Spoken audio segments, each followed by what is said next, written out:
Palm oil ஒரு அமைதியான ஆபத்து. 20 நிமிட கட்டுரை.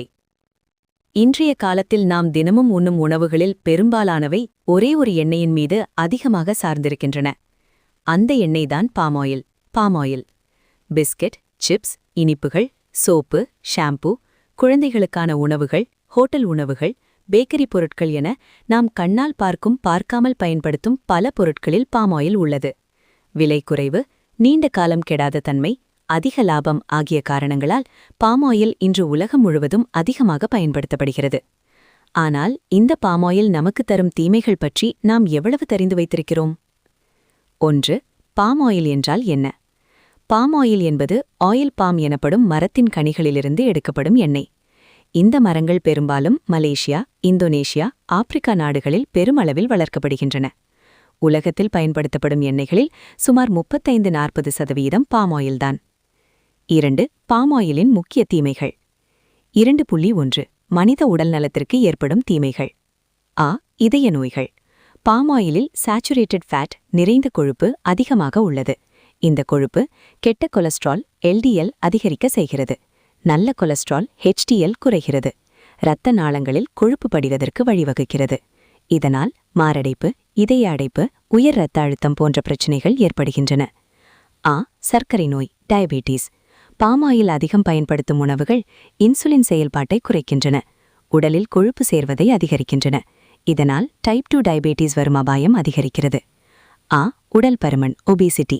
பாமாயில் கலந்த உணவுகள் அதிக கலோரி கொண்டவை, சீக்கிரம் பசி தீர்வதை தடுக்கும். இதனால் உடல் எடை அதிகரிப்பு, குழந்தைகளிலும் பருமன், சோம்பல், சுறுசுறுப்பின்மை என்ற பிரச்சினைகள் உருவாகின்றன. 2.2 குழந்தைகளுக்கு ஏற்படும் பாதிப்புகள். இன்றைய குழந்தைகள் அதிகம் சாப்பிடும் chocolate, biscuit, noodles, fast food இதில் பெரும்பாலும் பாமாயில் உள்ளது.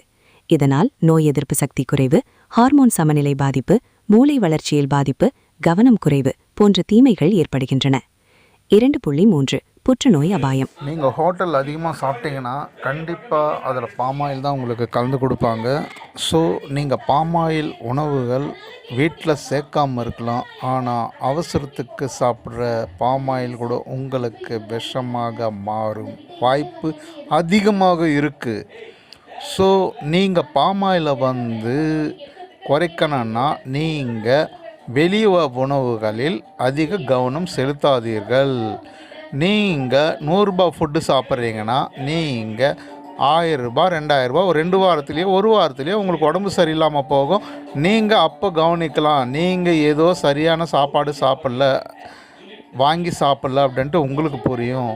உங்களுக்கு புரியுறதுக்குள்ள நீங்கள் என்ன பண்ணுவீங்கன்னா, எப்பயோ சாப்பிட்ட சாப்பாடு நீங்கள் இப்போ கண்டினியூவாக நீங்கள் ஒரு நல்ல ஃபுட் எடுத்துகிட்டு இருப்பீங்க. நீங்கள் அந்த ஃபுட்டு மேலே தான் இதனால தான் நம்மளுக்கு உடம்பு சரியில்லைன்னு நினைப்பீங்க. ஆனால் காரணம் அது இல்லை.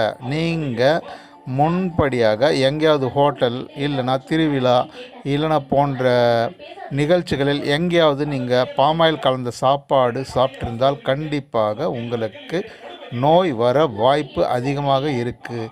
இந்த பாமாயில் என்பது ரொம்ப கொழுப்பு அதிகமாக இருக்கும். ஒரு பாத்திரத்தில் நீங்கள் செஞ்சு பார்க்கும்போது, அது கழுவும்போது அதில் இருக்க பிசுப்பு எல்லாம் தெரியும். ஸோ நான் சொல்வது நீங்கள் கவனமாக வைத்து கொள்ளுங்கள். நானும் ப்ராக்டிக்கலாக பண்ணி பார்த்தேன். இதை நான் கண்கூடாக செஞ்சு பார்த்ததுனால தான் நான் உங்களுக்கு சொல்ல விரும்புகிறேன். ஒருவேளை நாங்கள் இப்படி தான் இருப்போம்னு நினச்சிங்கன்னா அது உங்கள் இஷ்டம். அதுக்கு நாங்கள் பொறுப்பு இல்லை. உங்களுக்கு நீங்களே பொறுப்பு. ஸோ பாமாயில் என்பது ரொம்ப ஆபத்தான ஃபுட் என்பதை தெரிந்து கொண்டு அதை நீங்கள் எவ்வளோக்கு எவ்வளோ குறைக்கிறீங்களோ மிக்க நன்றி.